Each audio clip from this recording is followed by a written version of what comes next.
sejahtera. Nama saya Nur Haiza binti Halili dengan nombor matrik D202020972978. Topik yang akan saya perbincangkan pada hari ini ialah menjadi deviance atau dalam bahasa Melayunya disebut menyimpang. Konsep menyimpang atau deviant. Konsep sosiologi penyelewengan mengenal pasti seseorang yang memainkan peranan sosial yang mempamerkan tingkah laku ini yang bercanggah dari norma masyarakat. Dalam sosiologi, menyimpang menggambarkan tindakan atau tingkah laku yang melanggar norma sosial dalam masyarakat, termasuk peraturan yang digubal secara formal serta pelanggaran norma sosial yang tidak formal.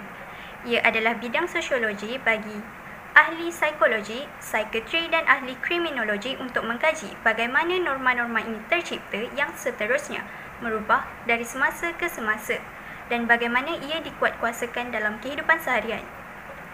Norma adalah peraturan dan harapan yang mana ahli-ahli masyarakat dipandu secara konvensional.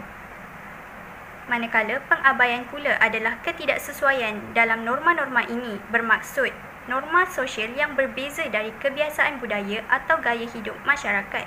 Sebagai contoh, perbuatan menyimpang boleh dikategorikan sebagai menyimpang dalam satu masyarakat kerana memecahkan norma sosial di sana, tetapi mungkin normal untuk masyarakat di negara lain dengan budaya yang berbeza.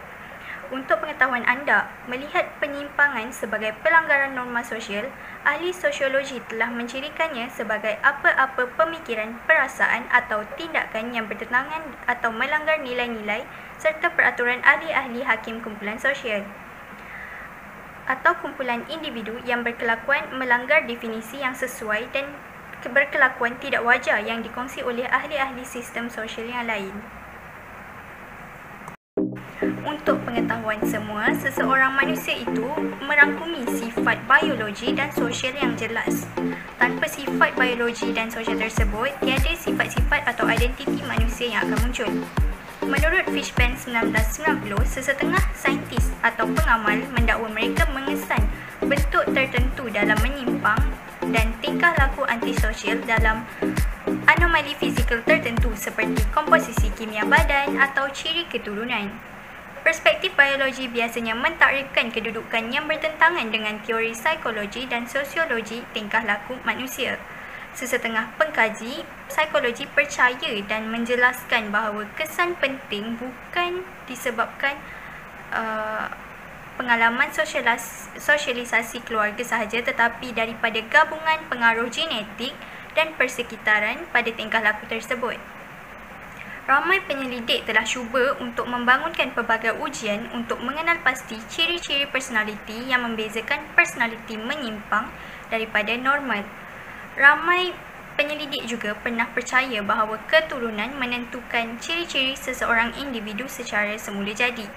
Namun, mencapai hasil yang mengecewakan kerana mereka telah gagal untuk mencari hubungan yang kukuh antara keturunan dengan sifat penyimpangan. Seterusnya, teori pilihan rasional.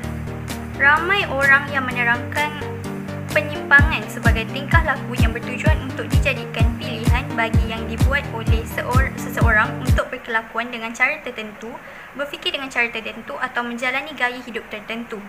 Pilihan mungkin dibuat dalam jangka masa yang panjang atau pendek untuk terlibat dalam aktiviti tertentu bergantung pada keadaan. Ahli falsafah Inggeris Jeremy Bentham dan ahli hukum Itali Cesare Beccaria menjelaskan sebagai perbuatan menyimpang sebagai pilihan seseorang individu untuk memaksimumkan keseronokan individu dan meminimumkan kesakitan pribadi. Teori pilihan rasional menerangkan cara seseorang individu membuat keputusan dalam konteks yang ditentukan oleh faktor sosial, ekonomi atau politik. Seterusnya, teknik untuk mengurus deviant. Penyeleweng mengamalkan beberapa teknik untuk mengurus atau mengurangkan stigma jenis ini. Dengan teknik sedemikian dapat, dalam erti kata lain, orang yang menyimpang cuba untuk menyelamatkan nama mereka dan menangkis penolakan daripada masyarakat setempat. 1. Teknik kerahsiaan. Individu tersebut merahsiakan perbuatannya. Jika orang lain tidak pernah mengetahui tentang perbuatan penyelewengan atau aktiviti seseorang dalam menyimpang, orang itu akan terlepas daripada sebarang sekatan negatif. Kedua, memanipulasi tatapan fizikal. Seseorang yang menyimpang selalunya boleh mengelakkan sekatan negatif dengan memanipulasi atau mencipta rupa kesahihan untuk perbuatan atau keadaan tanpa mengira sifat sebenar. Sebagai contoh, seorang peminum yang bermasalah mungkin akan menolak minuman apabila bersama dengan kawan-kawan untuk mengalihkan syak prasangka bahawa dia seorang peminum yang tegar atau bermasalah. Teknik ketiga ialah rasionalisasi. Dalam konteks ini, seseorang yang menyimpang boleh mencuba untuk mengelak sekatan dengan menjelaskan dan membenarkan penyelewengan tersebut dari segi situasi atau sebab lain.